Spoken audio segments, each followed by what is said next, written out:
Stay on trend, but be different, because why would anyone pick you up if you look like the next guy?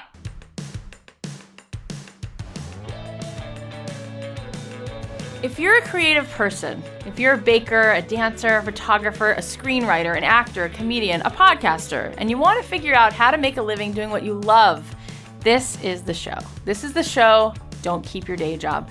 My name is Cathy Heller, and I'm a singer-songwriter. I make a living doing what I love, and I want that for you. This is the show that's going to help you do that and give you not only inspiration, but some real-life strategies. This is going to help you figure out how to take your creative passion and turn it into a profit.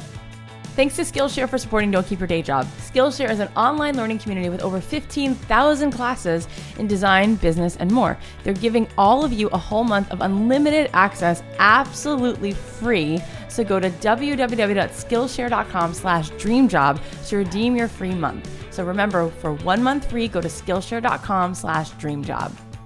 Thanks to Slack for supporting Don't Keep Your Day Job. Slack is a messaging app which brings together all of your team's communications in one place, making work simpler and more productive. Go to slack.com to learn more.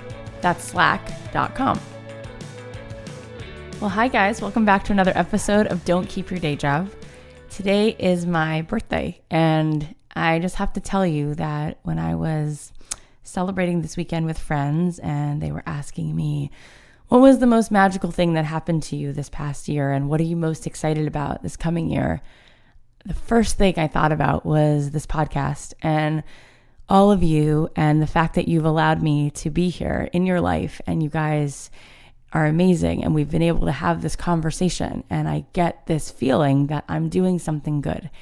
It has just been the most incredible journey, and I'm so excited for this coming year and where that's going to lead, and the guests that we'll have on this show, and the conversations that I'll have with listeners, and the feedback that I'll get, hearing that all of you are letting me know that this is working, and you're hearing this, and it's speaking to you, and that you're actually taking strides and moving forward and working towards that thing that you always wanted. Last week, I went to see my sister, Barbara Heller, perform. She did this cabaret show, and she's so talented, and she's always been somebody that I look up to because she's my older sister, but she's a pretty remarkable person, not just because she's my older sister, but because of who she is. And she was singing a collection of songs, and one of the songs that she sang so well is called She Used to Be Mine. It's from the musical Waitress, and I hadn't really stopped to listen to the lyrics, but when she was singing, I started crying, and I started thinking about all of you, and I started thinking about where I've come from and where I am right now. And I wanted to share with you what I was thinking. So in the song, the lyrics, she says, it's not simple to say that most days I don't recognize me, that these shoes and this apron, this place and its patrons have taken more than I give them. She goes on to say that she doesn't really recognize herself anymore, and that there was this girl who she used to recognize who was imperfect, but she was good. She was hard on herself. She was broken. She wouldn't ask for help. She was messy, but she was a kind person. But she was lonely most of the time. And she said whatever that was, she doesn't even recognize that girl anymore, because now she's a waitress, not doing what she really wants to do in many aspects of her life, in her work, in her relationship, not listening to her authentic voice. But I feel this is such an important message, because this year on my birthday, I look in the mirror and I recognize myself. I am doing the things I always wanted to be doing, and I feel amazing and happy. Happiness is not something that's only reserved for a few people. There's not a finite amount of happiness. There's enough happiness to go around. Every person in this world deserves to be and can be fully happy. And in my opinion, happiness is that feeling of recognizing yourself. It's that feeling of knowing that you're worth what it is that you are worth, and taking your seat at the table. Taking your seat at the table of life, the life that you want to live, not feeling inadequate in terms of I don't deserve that, or how could I ever pursue that possible thing? I'm not worthy of that, or who am I to have that conversation or make that phone call or walk into that interview or that meeting, or show my work to somebody. But really knowing that you belong there and taking your seat at that table and owning that space. When you do what it is that you're put here to do, you do start to recognize yourself. And what's amazing is that you know what it is that you're here to do, because everybody is waking up thinking about something else. Some people are emailing me about how they want to create some hand lettering stuff for Etsy. And some people are wishing that they can create a bakery. And some people are wishing that they're going to be painting. And some people are wishing that they're going to create these new nonprofits that are going to help people to get out of a slump. Everybody has something else that's calling to them. And it is truly amazing that when you align yourself with what you're put here to do, the best part of it, not only are you going to serve the world, but you yourself are going to become fully alive. You're going to notice and recognize that you see yourself when you look in the mirror, and when you walk down the street, you're going to feel like yourself, and you're going to be happy. And happy people change the world because they're putting out there what it is that they're here to do. And when you're happy, you're growing. And when you're growing, that's oxygen. And when you're putting things in the world that are powerful and beautiful, and they're coming from this place of, this is what I love doing, the world feels that love, and it envelops everybody around you. It inspires everybody else. So I just want to say that I remember what it felt like. There were years in my life. I mean, if we go way back, I remember being a kid, then being in middle school and high school. There were so many times where I felt that I was sort of trapped deep down inside myself, and I didn't feel great about who I was, and I felt awkward, and I didn't know how to really even access what it is that I wanted, let alone carry myself with my shoulders back and walk through the world with a lot of dignity. And then I went to college, and I started to feel better about myself, and I started experimenting and trying things. And I then came out to Los Angeles, and there was still a lot of time where I felt like it was maybe, 2 miles away. And I was starting to see it clearer. It's like a kaleidoscope, like every day it would like turn a little, the kaleidoscope knob, and I could see it coming to life, but I couldn't quite completely access it yet. And even if I could start to see what it was, I didn't feel worthy of it.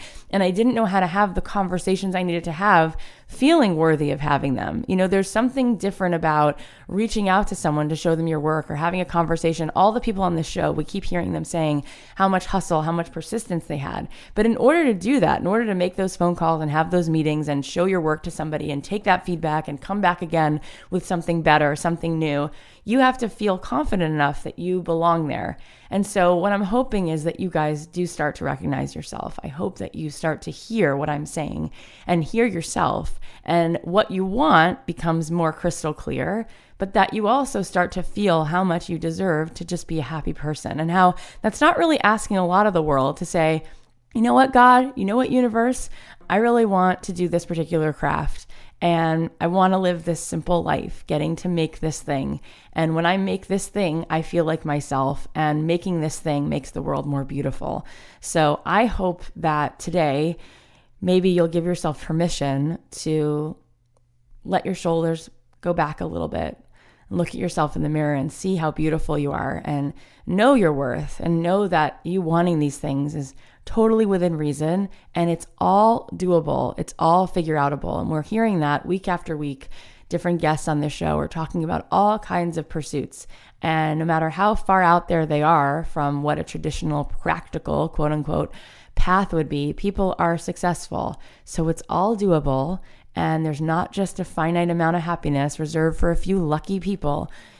This is your birthright. You don't even have to earn it. It's something that's just waiting for you. So just open your hands, open your heart, reach out, and take what is yours so that you can give what it is that is yours, that only you can give.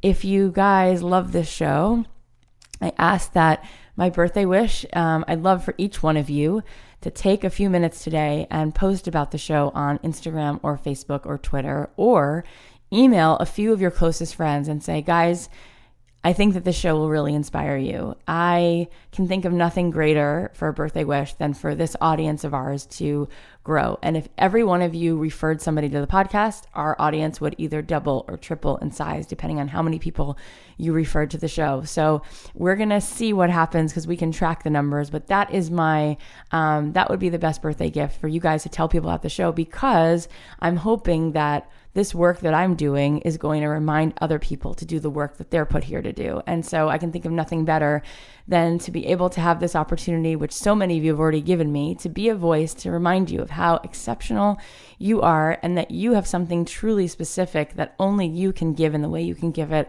And I want to see lots of souls doing their work in this world. So please, that is the best way to give back to me. Tell people about the show and continue to walk forward and know your worth. I hope that you guys recognize yourself. I know how lonely it can feel to know that we have something so important to do in this world and we're not quite sure how to access it and we don't quite feel that we deserve it. I hope that this show helps you access it better and see it clearer, to know that it's doable. I hope that we're demystifying all of these pursuits and showing you in sort of bite sizes the tangible steps so that they don't feel so overwhelming. And I hope that you also feel confident enough that you don't have to earn that happiness, that you can take your seat at the table, and that if you truly want to do something, that means that it's worthy of being done. I love you guys, and I'm excited for what's to come this year. Okay, I want to thank Skillshare for supporting this podcast. We love Skillshare because they're a great learning resource and they're giving all of you a month of unlimited access absolutely free. Go to Skillshare.com/dreamjob to redeem your free month. So what I love about Skillshare is they have a myriad of classes ranging from tons and tons of different topics. So if you want to make the best cup of coffee you've ever made, you want to start a coffee business, you can take some classes in like making the best cup of coffee and really honing your craft. If you want to take a class in how to make a viral video on your phone, you can take a class in that. If you want to take a class on how to do hand lettering, you can take a class on that. So I love that there's just tons and tons of stuff. And so for this 1 month, you can just check out as many things as you want. Classes are perfect for professional or freelancers looking to brand themselves, grow their business, or learn new impressive skills to add to their resume. You can get unlimited access to all of this for a low monthly price. Never pay per class ever again. Remember, to get 1 month free, go to Skillshare.com/dreamjob. Also, thanks to Slack for supporting Don't Keep Your Day Job. Slack is awesome. I use it with my team. It's super easy and convenient. It lets you drag and drop file sharing that works with apps you already use like Google Drive, Dropbox, and more. Slack helps organize your team with real-time messaging, video or voice calls, group file sharing, and searchable archives all in one easy-to-use app. What I love about it is it's on my phone. I click on it, and the conversations are put into different threads, so I know how to sort of manage what's going on better than if I'm just searching through my email. And I can drag files in there. I can attach things in there, so I can sort of communicate with my team in a more effective way. Slack, where work happens. Find out why at slack.com. That's slack.com. Okay, without further ado, today we have Freida Rothman on our show. The other day I was at Nordstrom and I said to myself, I want to buy myself a piece of jewelry instead of having to wear the diamond ring, my engagement ring all the time. What if I could find some really cool ring? So I go to Nordstrom. I have like 40 minutes before I have to go somewhere else. So I'm like walking around and I look in the case, and every single piece in this one particular case I loved. And I asked the guy behind the counter, I said, oh my God, can you show me this? Can you show me this? Can you show me this? All the work was so beautiful. There was pieces that were stackable. There were pieces with different kinds of gemstones. Everything in the case looked like it was like $1,000, $2,000, $3,000. And everything in the case, yes, it was real gold, but it was only $200 or $300. And I said, who is this designer? And he said, this is Freida Rothman. And I looked at her Instagram and I just fell in love. She is a mom of 4, and we're going to hear her story now. I'm so happy that Freida is here. And we're going to hear how has she been able to be a jewelry designer and have her work in Nordstrom and Bloomingdales and to be heating up things on Instagram and everywhere else. So thank you, Freida, for joining us. Let's dive in. So let's just start at the beginning. Take us back. When did that artistic part begin? When did you start loving art or design? Art and design has always been in my life since I've been a kid. I've taken art classes. I do a lot of oil painting. It's very calming and soothing for me. I've always sketched. So art has always been a part of my life since I'm really young. I use these skills to help other designers design. And about 5 years ago, my husband really encouraged me to go and do this on my own.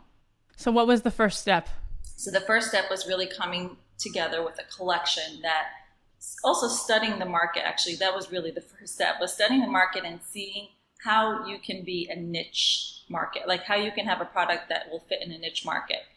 Interesting. To me, actually, I think having that private label background prior to launching my own collection was a very positive thing, because I knew what was going on. I knew who was doing what. I knew who was buying what. And I kind of knew like, hey, nobody's doing this kind of look at this price point. And I really feel that we have opportunity here. That's so, and it's absolutely true. Because when I saw and I, like I said, I found you because I personally bought your jewelry. I was surprised at the fact that it was so beautiful and so affordable. I was stunned, actually. So how did you even get those jobs to do the private label stuff? How did that happen? Did you reach out to people and say, I'm here, I can design stuff for you? Did you put together a portfolio? What did you do first? I mean, I think that attending the trade shows is the number one way to reach clients in a private label world, as well as, if you want to direct to retailers, the trade shows are super, super important. But please know, and my dad always told this to me too, if you meet one person or even two people, that's okay, because you have the whole year to make up that business. You build up those clients. So the first few times might not work out, but you have to stay consistent, keep on attending the shows, be in front of people's faces until, I mean, I've been going for 5-10 years and people will be like, I've never seen you before. I'm like, really? Oh my gosh. So you need to be. So you would go to the trade shows and eventually you got hired to do some private label stuff? Yes. We would a couple of pieces that we can actually make. And since, again, I had this artist, I was able to, the artistry background, I was able to work with very easily with designers because I kind of understood what they want. So we would kind of, get our heads together and. Yeah, you speak the same language. So it made a difference. So what does that mean? Because I'm not in that world. What does it mean, private label? What does that mean? Private label means when a designer is looking for a manufacturer or looking for a factory to work with. So they can either, go to China or they can go to other places and find a factory, but it's hard for certain factories to speak the same language. So they won't necessarily understand the design or the look that you're going for. So I would be kind of that person to speak to in regards to creating a certain design or a certain look, and it would go under their label. It would go under their name. So basically, people who have a lot of money, they're going to do the investing. Meanwhile, they need the manufacturing and they need the design, and you would put together the design and then they would have somebody manufacture it. Correct. Or it could be designers themselves who put the sketches together and we kind of put our brains together. Oh, I see. Yeah, doesn't mean I designed everything for them. Sometimes I had to do that, and sometimes the designer was great and she knew a lot, and we would, put our, minds together and come up with something really strong. So you did that for how many years, the private label designing? 4 years. Okay, so 4 years of that, and then what was it inside of you that was like, I really want to do my own thing? What was that? When you see kind of your work and your design being sold at retailers, and you're like, yes, I get that. Yeah, I can do this myself. I think I really can. But really finding a niche in the market and knowing that background was a huge help for me. Okay, awesome. So then you put together, it's called the Love Knot collection. Is that right? So what is that? What did that look like? You were in your studio. What were you doing? How did you put that together? So I obviously sketching and doodling. I do that even when I'm on the phone. I'm surprised I'm not doing it right now. But if I'm on hold, there's always some sketching going on. So really doodling and coming up with a great story and idea. And, once I get one motif in mind and I see it and I envision it, it's very easy for me to continue the whole collection and the whole story, because it has to just start with one little idea and then it just blows up. Beautiful. So then you have this and you had it in drawing form, or did you also have to make the prototypes? I'm assuming you had to make them too. Of course. Nobody will see you or look at you unless you right. And done and finished the way you feel proud enough to show it to somebody. You can never even go to halfway and be like, hey, changes are going to be made to this. No, you have to go in 110% with the product finished. So once I had the sketch, I sent it into our factory. I use a lot of mixed metals with my pieces. I love using black rhodium. I don't know if your piece is a two-tone piece, but I love using black rhodium to accent the stones. The reason I love using black rhodium, and I love giving this example, especially for girls, we kind of get it. When you're putting on your makeup and you are using eyeliner around your eyes and your eyes suddenly pop. So I think of the same thing as stones. I put the black rhodium behind the stones and immediately it gives it this pop effect. Oh yeah, I stood there and I was like, I could buy all of these things. They were all stunning. And I've looked at so much jewelry. I mean, I'm a girl and I've bought things over the years. I love everything you make. So you finish the prototypes and then what's the first thing that happens that you get? So once What's the the first collection comes in and you love the way it looks and you feel confident to go out there and show it to the world, because don't forget, this has your name on it. You want to make sure that Right. this is something that Of course. represents you. So we started booking, again, trade shows is the best way to meet clients, and see what the market tells us. Do they like it? Do they don't? So we put the collection together, put it out there at the trade show, and we got, quite a few orders. And we said, okay, I think we're onto something here. You must have felt It's amazing. so You must have amazing felt because as much as confident as you feel in yourself, and I do this every time a new collection comes out, I'm like, okay, I really hope everyone's going to love it as much as I do. And Right. finish, an event or a trade show, and everyone's like, "Oh, we love it." I'm like, "Oh, okay, good. As long as I'm not crazy. Everyone loves it." As a designer, you're always a little nervous before you launch Of a course. collection. Of course. But So you've sold a few orders, but it wasn't yet one of these big department stores, right? Which Okay. big department stores definitely give you this legitimacy and credibility to your collections for sure. How long was it after that it all came together So with your first department came in store? pretty quickly. Like I said, I think it was there at the right time. And there was really, I think the important thing when launching a collection is do so much homework beforehand and see what else is out there. How are you Right. cornering that area where nobody else is? And Right. kind of present it that way to the buyer and be like, okay, I see you have this, this, and this, but I notice that there's a white space here, and I really think we can fill this space here. And the buyer saw it the same way. So in regards to Nordstrom, I attended a trade show, but once all the product came in, I did attend a trade show. I am, like I said, I am pretty aggressive. I don't give up easily, even if I get a no. One of my I love listening to him is Gary Vee. So I kind of Oh yeah. Oh yeah. I love everything he says, and this is prior to even starting to listen to Gary Vee. It's kind of you can't give up. You gotta keep on fighting if you really truly believe in it. But with Nordstrom, I kind of got lucky. It was a new buyer had just come in, and I think her responsibility was to kind of bring new brands in and bring some freshness and newness. So just to say, she attended a trade show. I set up an appointment with her just to come in and see. They saw the product, went back, very poker face. And the next time they came in, they asked to set up an appointment in our New York showroom, which was my dad's showroom at the time. And we had set everything up. We had set up some great food and the product. And the buyer came in and she was so excited with what she saw, the full presentation. Oh my God. Were you so nervous? What were you feeling? I was really, really nervous. But I know once you get the buyers to see your product and you're passionate about it and they can touch and feel it, it's usually is a home run, because they can understand. Right. And when we launched in 25 doors, which is very unusual. Okay, so this was a buyer. She does all of the Nordstrom for North America? For nationwide, yes. Nationwide, right. So she bought enough orders that it went into 25 Nordstrom? Correct. So they launched me with 25 doors. Oh my. When was this? How many years ago was It this? was about 3 years ago. It was September of, I think, 15. Were you freaking out? You must have been. It's amazing. Yeah, of course I was freaking out. I was so excited. So then what happened? So now you're in 25 Nordstroms, and how does it go? So it's kind of, I call it domino effect. The reason I wanted so badly to be in Nordstrom is, again, it gives you this credibility, and the whole world is watching you now, and Yes. it becomes like, hey, if they have it or if it's good for them and it's working, it's probably good for us too. So we launched in 25 doors.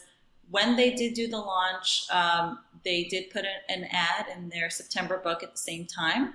So kind of letting the world know that, hey, we have this new designer that we're launching, and come in and see, which I think is always the best way, is if you're not going to advertise and you're not going to let your customers know, nobody will really know that you're there. So Right. That was kind of the launch in the 25 doors.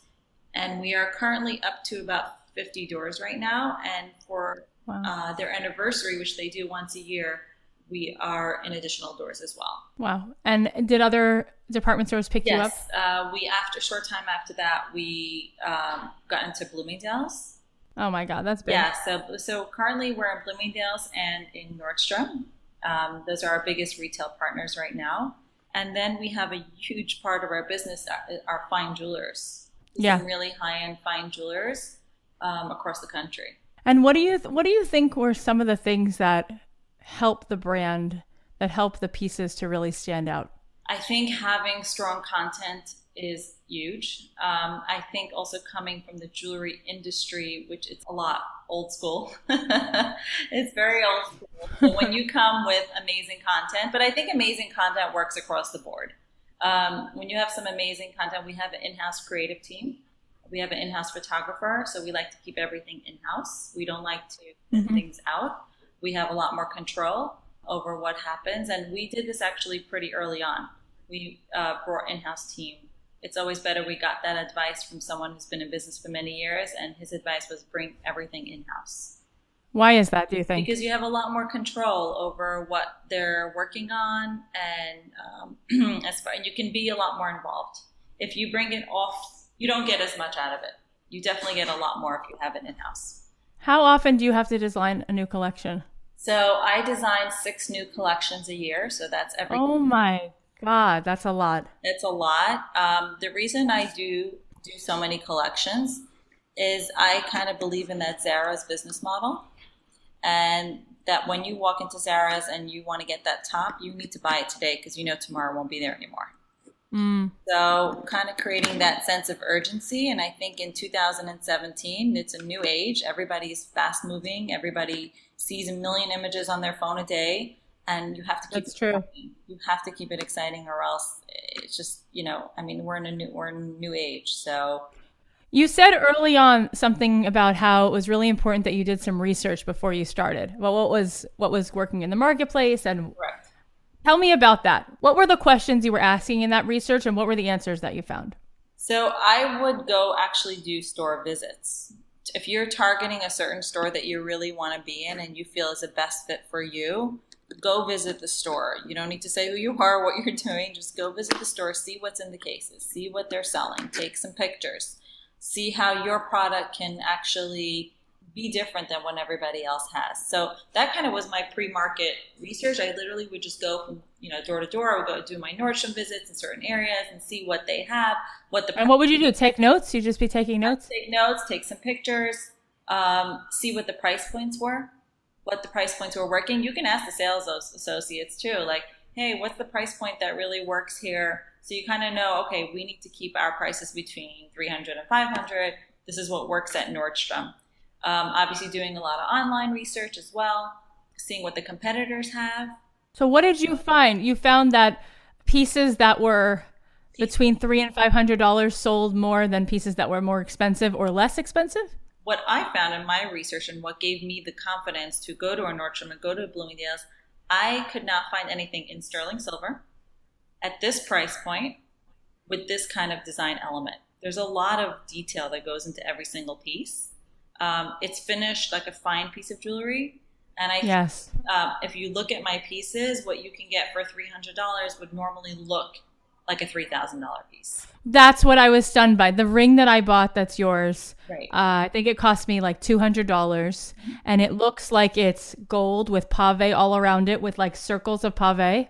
And it looks like a ring that I had actually tried on at a fine jewelry store that was about $3,000. Correct. So that's kind of what I found. I said, there's nobody doing this. Like, you can either get something that looks this good. I mean, there's a lot of generic CZ kind of jewelry, but there's nothing with a lot of design element. Exactly. If you have your Rolex and you want to buy something for travel that's fun, and you don't want to buy costume plastic jewelry, but you don't want to spend $5,000 on a sterling silver bracelet, there was nothing in between. So that was what my research, that's what I found. And that's what gave me the confidence to be like, hey, listen, I have something here that you don't have. And you can generate volume with it, and it looks really good. And it's beautiful. Yeah, thank you. And it's so artistic, and it's so, I love all of the, I honestly want to go back and buy the other two pieces. One of them was like, had like turquoise in it. One was like stacked, but it was really interesting. I'd never seen anything like it. And that's what I loved about it. So What do you think gave you the ability to have this sort of determination?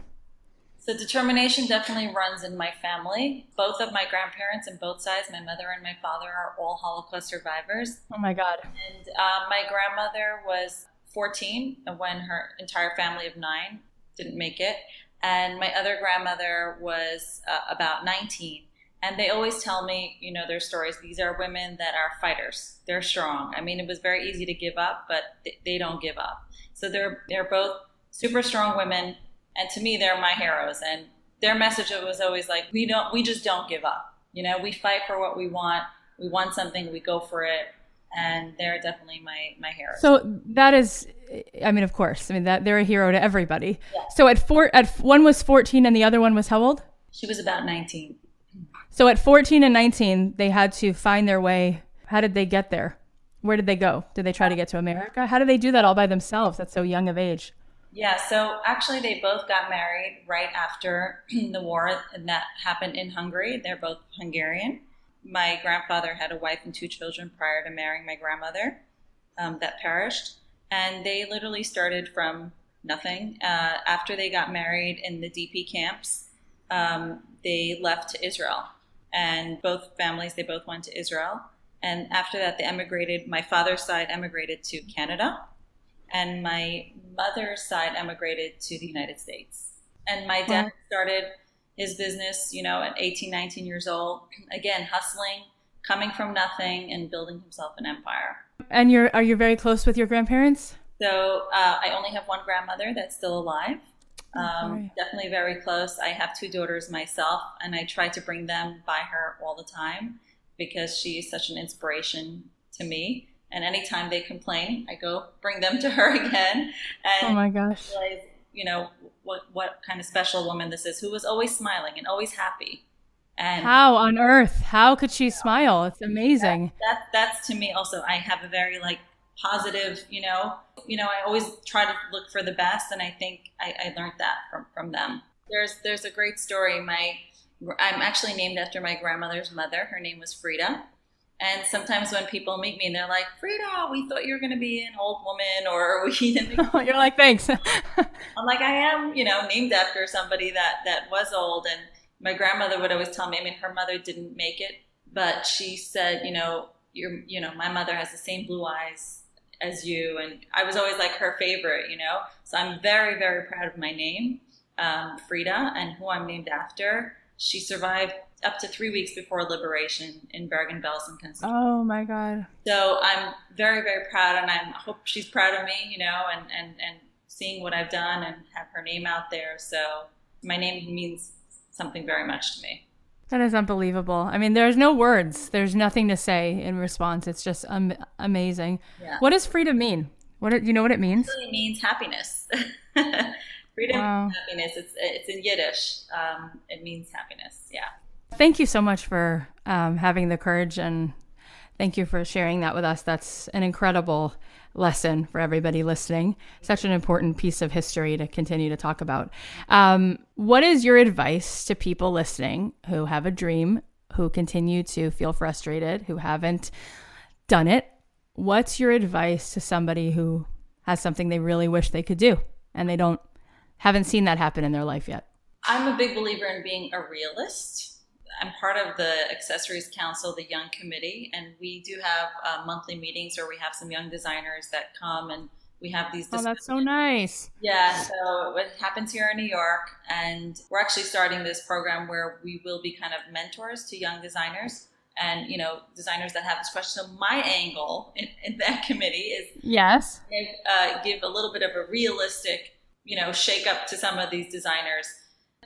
My business, I think of myself more as an entrepreneur and a businesswoman as opposed to so much of a designer. And I think you need to have both. I think it's very important to have both because sometimes, and if you see you're not that entrepreneur and you're not that person that's a fighter, then you need to hire somebody that is. Because sometimes a designer doesn't have both. So if you are a great artist and you have amazing ideas, but you're having a hard time getting into certain doors or breaking certain, ceilings, then get somebody that is a fighter and get somebody that has great sales skills, and the two of you should be able to shatter anything.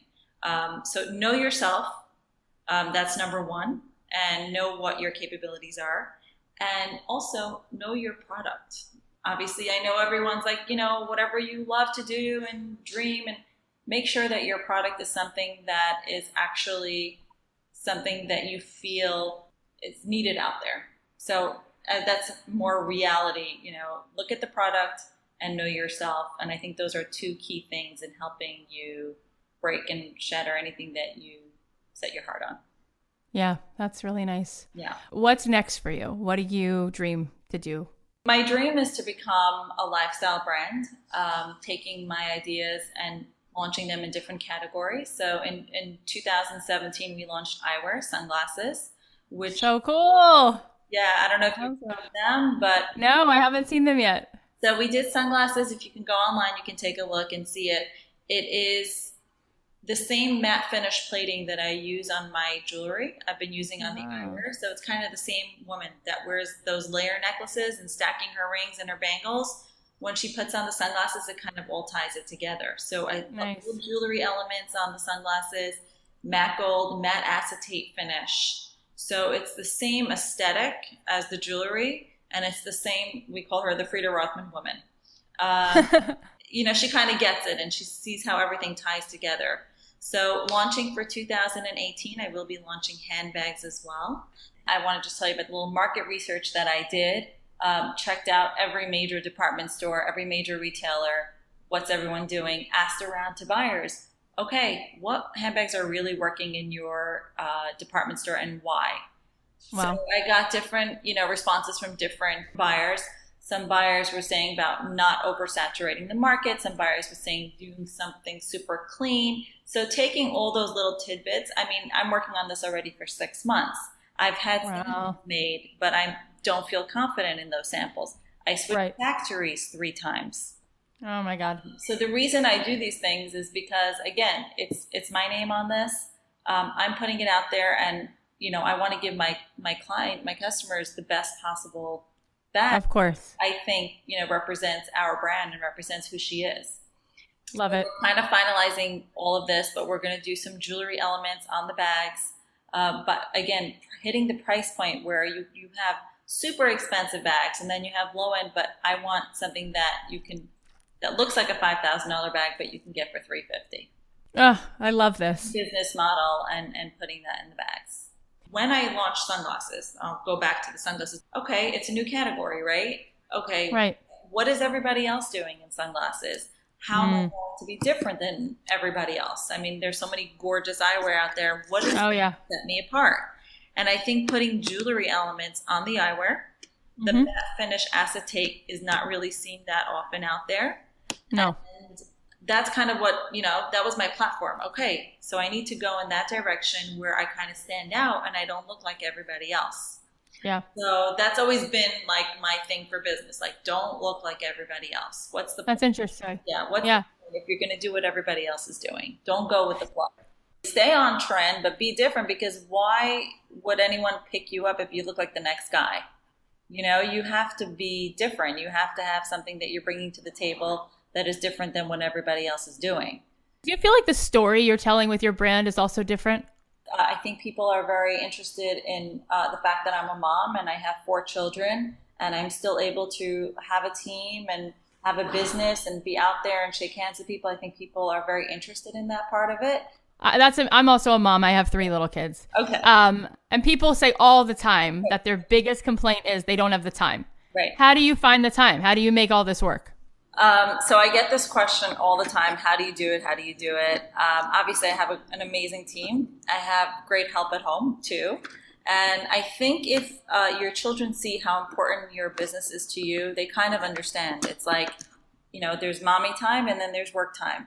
And I think it's so important for a woman in general to be in the workplace and be out there. And it gives you tremendous self-esteem. It makes you feel yes, I agree. Yourself. You still feel like you're smart and you know what's going on. Right. If I was doing mommy duty all day, I don't even think I would feel good, No, I totally relate to that. Yeah. Yeah, it makes me a better mom. It really does. Like, I spend the time that I'm with them, like, it's so valuable to me. poor kids, like I don't even let them have sleepovers. I'm like, no, stay with me. But it's really making each time when you're at work, you're 100% there. And when you're home, you're 110% at home. That's such good inspiration for people because people are so caught up in that excuse. I don't have the time. It's like, well, you have to you figure it out. Yeah. You make the time. Yeah. You've been doing this since your kids were how old? My kids, since they're super little. I mean, I was doing a little bit of the private label. I was helping my dad. I would say since my son is about 4 and he's turning 17 now. I mean, obviously I wasn't in it in a big way, but even now I leave work a little bit earlier. I like to be that face they see when they come home, but I couldn't do that without having an amazing team here. So, and you've had 4 babies in the course of all this. Yes. Yes. Yeah. So you've been able to have a baby, keep going, have another baby, keep going. Exactly. I mean, my buyers would make fun of me and then be like, you delivered a baby 6 hours ago and you're emailing us back. I'm like, why? It's fine. Yes. That's me. That's so me. I get that. So, I mean, I'm that person. Like, I'm always working. I'm always, even when I'm on vacation, I'm working. So there really is no excuse that there's no time, especially in this day and age. We have phones and we have access to email and everything's at our fingertips. So, I mean, I'm always answering clients, answering people, even 6 hours after delivery. It sounds like, because it's not work, it sounds like you love it. I love it. Absolutely love it. Love it. What do you think is your why? Why do you do it? It makes me feel good. It makes me feel happy. And I love being able to share my artistry with other people. And I think jewelry in general, in the industry and fashion, it makes people feel good. When my husband sometimes says, you have so many clothes in your closet. Why do you need to buy them? I'm like, do you know what it makes me feel when I put a new dress on? Yes. There's something about it. It makes people happy. It makes people feel good. So when you put on those earrings and it just ties the whole outfit together, there's something very special about it. So fashion in general, I think, just makes people happy. So it does. I totally get that. Happy part of it. Yeah. Where can people find you? People can find me on my website. Instagram is Freida Rothman. It's a great Instagram. You can see my kids. You can see my family. You can see some great eyewear and the handbags. I love that you're equally smart as you are talented. And just as the icing on the cake, you have this incredible story of who you are, where you come from. It's like the trifecta. It's like there's only going to be good and blessing for you. I'm no doubt. I love your stuff. Like seriously, it's gorgeous. One thing I definitely want to say, and this is something that I've learned and is my motto, and it's in big letters here in my office, is that you learn from your mistakes. I know everyone says that, and it's something, a line that you've heard, but you are going to make mistakes. You're going to screw up bad, and you're going to screw up real bad. But you at least that you can make mistakes, and the lessons that I've learned from those mistakes are probably the biggest lessons that I'll ever learn. If it means something that I said or something that I did, and that's how it made me better. I'm like, hey, I can't say that in a meeting, or I can't do that, or I can't show that. Right. So that's been my number one. It's okay to make mistakes, and if you didn't make the mistake, you wouldn't learn it in the same way because it hurts you so bad. It's like you're never going to do it again. So I love it. That's definitely something that I would pass on. So important. Yeah, it's great. Super, super important. And if you feel passionate about something and you feel like 100% confident, like the marketplace needs to have what you're offering, just don't give up. Just keep on trying. Again, I know this is something that you've heard before, but persevere, continue to do these trade shows, but be a realist too. Be a realist too. Like ask around and ask people to give you the truthful, with whatever product it is that you have. Ask around, do your research. But keep pushing. Don't think, I sent an email 6 months ago. It doesn't mean anything. Just what's the greatest example of how you had to keep pushing? There's a very high-end retailer that I've been reaching out to quite a few times. And I think, we tried, let's try from this angle. We'll send them product or we'll send them line sheets. There's always a different angle, approach to the message. It wasn't always the same message. But I think finding different angles to approach a buyer, if it doesn't work by showing her images or content or sending them samples. So now we approached it with a business plan, an actual business plan to the buyer. Be like, wow, you really wanted this client. yeah, Wow. we really wanted to say, this is the potential we believe you can do. Obviously, if you carry this product in your store, and Wow. it actually worked. So That's so cool. And how many years were you working on that? about 4 years. And we're talking about every 2 months sending another email, not Good for you. coming at it from different angles. I've tried like everything. And it could be it's timing. It could be it's, there's a lot of other factors that come into play here. You just kept changing your approach. You kept Exactly. changing your Change approach. the approach. Don't do the same thing. Oh, they're not interested. No. Okay, that didn't work, obviously. They said no. So let's go at this angle. So good. Great example. A great piece of advice also is offer to send physical samples of something that you have, because you want them to touch and feel it. So if you can ask them, is it okay if I send you samples so you can see it? Most of the time they'll say yes. And it does make a big difference if they get to see it. Awesome. And who's the they? Is it the buyer? Buyer. You could look that up. I'm sure you could figure that out. Yes. Who the buyer. Okay. Yeah. So awesome. Thank you so much for being here. That was so packed with such deliciousness. I love it. Every second of it. I was like literally glued to your story. Thank you. Thank you so much, Freida. That was so much fun. Thank you, Freida, for being here. I love listening to that story. Okay, here's some takeaways. Number 1, do your homework. Find out what else is out there and figure out how you're going to corner the area where no one else is. Number 2, stay on trend, but be different. Why should anyone pick up your product if you look just like the next guy? Number 3, know yourself, your capabilities, and your product. Number 4, allow yourself to make mistakes, but learn from them. Number 5, perseverance, but be realistic. Offer to send physical samples and ask for honest feedback. Number 6, if your approach isn't working, then it's time to change the plan. Thank you guys so much for being a part of this. As I told you at the beginning of the show, today is my birthday, and it really is the most joyful part of everything is having this community, talking to you guys. It's the cherry on top. It's the icing on the cake. It is the dream job for me. I mean, here I was pursuing a life in songwriting, and now to get to have this conversation with so many of you and to get to be this voice in your life, reminding you of how unbelievably important you are and how you've been assigned to do something amazing is just, it's just the thrill of a lifetime. So thank you for listening to our show. And like I said, if you want to give me a huge birthday present, tell your friends about the show. If every one of you decided, okay, let's give Cathy a present, and every one of you posted about the show or emailed it to a few friends, we would double or triple our audience this week. So let's see if we can do that, because we can track it. So if you guys are listening, if you love me the way that I love all of you, and you want to give something back, you want to wish me a happy birthday, send out a link to the show to your friends, or post about it on Facebook, or email it to a group of your friends and say, listen to this show. I think it's really going to inspire you. And let's see if we can double or triple our listenership this week, because to me, there's nothing more important than reminding people that they're here to do some extraordinary work in this world. And I want to see all of you doing it. And that is the greatest gift to me, is to see you guys happily doing your thing. So if I can be a voice and remind all of you to get busy following your bliss, then that is the greatest gift you can give back to me. So I hope that people will listen to the show so that they themselves can feel empowered to do what it is that they're here to do. I love you guys. Thank you for listening. Please continue to review us, support our sponsors. When you support our sponsors, they continue to support us. And I just love you from the bottom of my heart. And I look forward to the next few weeks, because we have amazing guests coming on. If you guys have ideas for guests and you'd like to email me and let me know what those suggestions are, I'd love to hear them. You can email me at hello@don'tkeepyourdayjob.com. And if you want to sign up for my email list, go to nodayjobs.com. That's NODAYJOBS, nodayjobs.com. Every week I'll be emailing you a little update, sending you an email about that week's show and what I think some of my favorite elements of it were. And once in a while, I'll be putting in there a special offer or some goodies that I have. So I look forward to connecting with you guys more.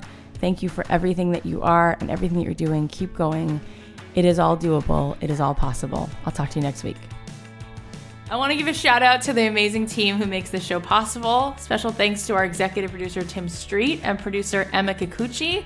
The podcast is a production of Authentic. For more info on advertising in this show, visit AuthenticShows.com.